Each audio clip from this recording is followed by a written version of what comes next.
আমাদের মায়েরা সিঁদুর পরেন, কিন্তু অনেকেই জানেন না সিঁদুরের প্রকৃত মহিমা কী, কেন সিঁদুর পরতে হয়, কিভাবে সিঁদুর পরলে সংসারের অমঙ্গল হয় না।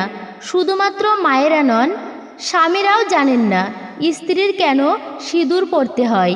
আজকে আমরা সিঁদুরের মহিমা সম্বন্ধে জানব এবং সবশেষে এও জানব, যদি সংসারে অশান্তি অমঙ্গল লেগেই থাকে, স্বামী স্ত্রীর মধ্যে ঝগড়া লেগেই থাকে, সেই সময়ও সিঁদুরকে কিভাবে ব্যবহার করলে সংসারের সমস্ত অমঙ্গল অশান্তি কেটে যাবে।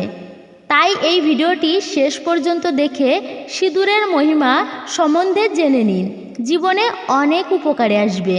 প্রথমেই সিঁদুর কারা পরতে পারবে এটা আমরা সবাই জানি, তারপরেও বলে দিচ্ছি, কখনো কোনো অবিবাহিত মেয়ের সিঁদুর পরা উচিত নয়, এটা ঘোর অমঙ্গল। সিঁদুর একমাত্র স্বামী তাকে দান করবে। সিঁদুর নিজের টাকা দিয়ে বাজার থেকে কিনে পরা যাবে না। সিঁদুর এমনই একটা বস্তু যা বিবাহের পরে স্বামী সেই স্ত্রীর কপালে সিঁদুর দান করে বা সিঁথিতে সিঁদুর দান করে, এবং সেই স্বামীর টাকায় সিঁদুর কড়াই করতে হয়। সিঁদুরটা যে কারোর থেকে নেওয়া যাবে না, একমাত্র বিবাহের পরে সিঁদুর পরা যাবে। এবং অনেক সময় এও বলা হয় যে মঙ্গলসূত্র আর সিঁদুর একমাত্র বিবাহের পরেই পরা যায়। সেই জন্য যাদের বিবাহ হয়নি তারা কখনো সিঁদুর পরতে পারবেন না। একমাত্র বিবাহের পরে স্বামী সিঁদুর দান করবে, সেই স্বামীর টাকায় বা স্বামীর দেওয়া সিঁদুর স্ত্রী পরতে পারবে। আমি পয়েন্ট আকারে এইসব তথ্যগুলো সাজিয়েছি, সেগুলো একটা একটা করে আপনাদের বলার চেষ্টা করব। তাহলে প্রথমত, বিবাহিত স্ত্রী বা মায়েরাই কেবল সিঁথিতে সিঁদুর পরতে পারবে। দ্বিতীয়ত, স্বামী ভিন্ন অন্য কারো দেওয়া সিঁদুর পরা যাবে না। তার মানে স্বামী তোমাকে সিঁদুর দান করেছে, স্বামীর টাকায় দেওয়া, স্বামীর অর্থেই আপনাকে সিঁদুর কড়াই করতে হবে এবং সেই সিঁদুর সিঁথিতে ধারণ করতে হবে। অন্যের দেওয়া সিঁদুর অর্থাৎ অন্যের কড়াই করা সিঁদুর কখনো কোনো স্ত্রী পরিধান করা উচিত নয়, এটা শাস্ত্রের বিধান। তৃতীয়ত, স্নান না করে কখনো সিঁদুর পরা উচিত না। স্নান না করে শুদ্ধ বস্ত্র পরিধান না করে কখনো সিঁদুর পরা উচিত নয়, এতে স্বামীর অমঙ্গল হয়। সিঁদুর কেন পরা হয়? সিঁদুর পরা হয় স্বামীর মঙ্গলের জন্য। একবার সীতা তার সিঁথিতে সিঁদুর পরেছিল, তখন হনুমান তাকে প্রশ্ন করল, মা, তুমি সিঁদুর কেন পরো? তখন মা সীতা মৃদু হেসে হনুমানকে বলল, হে হনুমান, আমি আমার প্রভু রামের মঙ্গলের জন্য সিঁদুর পরি। হনুমান তো শুনে অবাক, রামের মঙ্গল হবে? সিঁদুর পরলে সেই জন্য পরের দিনে হনুমান তার সমস্ত শরীরে সিঁদুর মেখে লালে পরিপূর্ণ হয়ে রাজসভায় গেল। সবাই দেখে হনুমানকে চিনতে পারল না। হনুমান কোথায়, হনুমান কোথায়? তখন হনুমানজি বলল, এই যে আমি এখানে। সবাই দেখে তো অবাক, কেন তুমি সিঁদুরে লাল হয়ে বসে আছো? সবাই ভাবছে হনুমান কেন সিঁদুর পরে আছে। উত্তরে হনুমান বলল, মা সীতার থেকে শুনেছি সিঁদুর পরে শ্রীরামের মঙ্গলের জন্য। তো সিঁদুর ধারণ করলে যদি প্রভু রামের মঙ্গলই হয়, তবে এই জন্যই আমি সারা গায়ে সিঁদুর ধারণ করেছি। তাই আমিও সিঁদুর পরেছি, যাতে প্রভু রামের বেশি মঙ্গল হয়। এই জন্যই স্ত্রীরা সিঁদুর পরেন স্বামীর মঙ্গল কামনার্থে।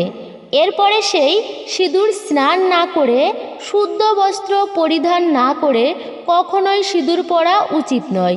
শুধুমাত্র সিঁদুর নয়, তিলকও স্নান না করে কখনো পরা উচিত নয়।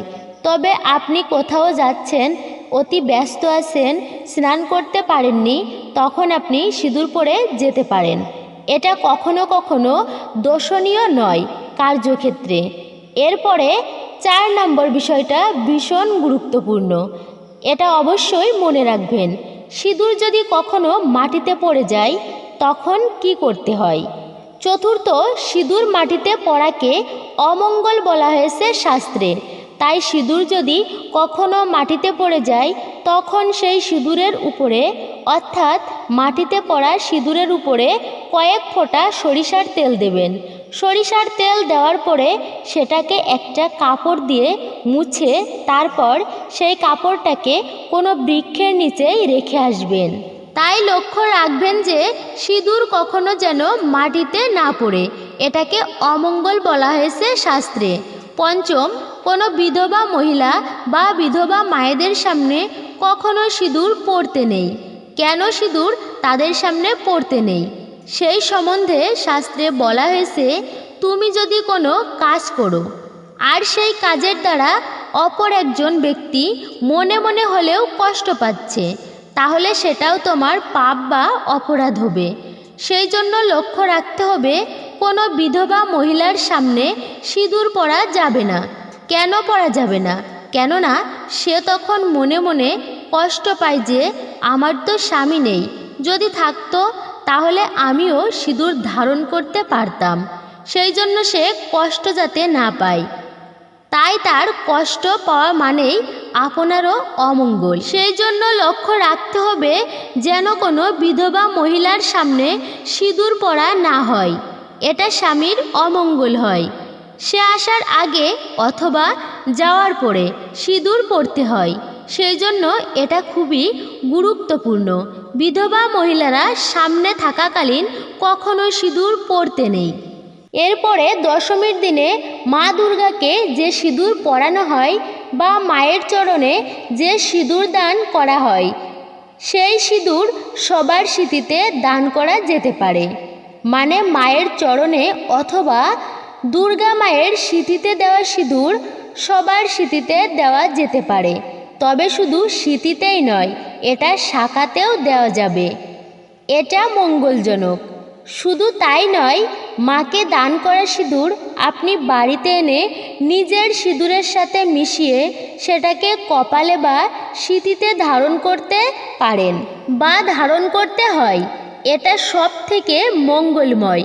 সিঁদুর পরার প্রকৃত বিধান হচ্ছে যে ভগবানের চরণে শ্রীকৃষ্ণের চরণে অর্পণ করে অথবা রাধা গোবিন্দের চরণে অর্পণ করে সেই সিঁদুর সবসময় সিঁথিতে ধারণ করা হয়, এটাই সব থেকে মঙ্গলময় বিধান। এবং কোন আঙ্গুলি দিয়ে সিঁদুর ধারণ করতে হয় এটা জানা সবচেয়ে জরুরি। অনেক সময় আমরা সিঁদুর পরিধান করি কিন্তু এটা সঠিকভাবে জানি না কোন আঙ্গুলি দিয়ে সিঁদুর পরা উচিত। আপনারা সবসময় অনামিকা আঙ্গুলি দিয়ে সিঁদুর ধারণ করবেন। অনামিকা আঙ্গুলি হচ্ছে আপনার হাতের 4 নম্বর আঙ্গুল যেটা, তো এই অনামিকা আঙ্গুলি দিয়ে সিঁদুর পরিধান করতে হয়। শুধু সিঁথিতে নয়, তিলক পরিধান করতে গেলেও এই অনামিকা আঙ্গুল দিয়েই তিলক পরিধান করতে হয়। শাস্ত্রে বলা হয়েছে অনামিকা আঙ্গুল দিয়ে যদি কেউ তিলক কাটে, সিঁদুর পরিধান করে, তবে ঈশ্বরের কৃপায় তার মনোবাসনা পূর্ণ হয়। এটা হচ্ছে মনোবাসনা পূর্ণের প্রতীক, মনস্কামনা পূর্ণের প্রতীক। সেই জন্য সবসময় অনামিকা আঙ্গুলি দ্বারা তিলক এবং সিঁদুর পরতে হয়। এবং সবশেষে যে প্রশ্ন, সংসারে যদি অমঙ্গল হয়, স্বামী স্ত্রীর মধ্যে ঝগড়া দ্বন্দ্ব বিবাদ এসব লেগেই থাকে, সেরকম পরিস্থিতির মধ্যেও সিঁদুরকে কিভাবে পরিধান বা ব্যবহার করলে সংসারের অমঙ্গল কেটে যায়, স্বামী স্ত্রীর মধ্যে ঝগড়া দ্বন্দ্ব এসব আর থাকে না। এটা হচ্ছে যদি কখনো সংসারের মধ্যে অর্থাভাব দেখা দেয়, অমঙ্গল অশান্তি, স্বামী স্ত্রীর মধ্যে দ্বন্দ্ব হয়, তবে সিঁদুরকে একটা পাতায় নিয়ে বা কাঁঠাল পাতায় অথবা পাত্রের মধ্যে রেখে তাতে অল্প একটুখানি সিঁদুর নিয়ে কয়েক ফোঁটা সরিষার তেল দিন। এরপরেই অনামিকা অঙ্গুলি দ্বারা ভালো করে গুলিয়ে নেবেন, একেবারে পাতলা করে নেবেন। সেই সিঁদুর অনামিকা আঙ্গুলি দ্বারা গৃহের বা ঘরের সামনে ওং অথবা স্বস্তিকা চিহ্ন আপনারা স্ক্রিনে এখন যে চিহ্নটাকে দেখতে পাচ্ছেন সেই চিহ্ন আপনার ঘরের দরজার উপরের এটাকে অঙ্কন করে রাখবেন।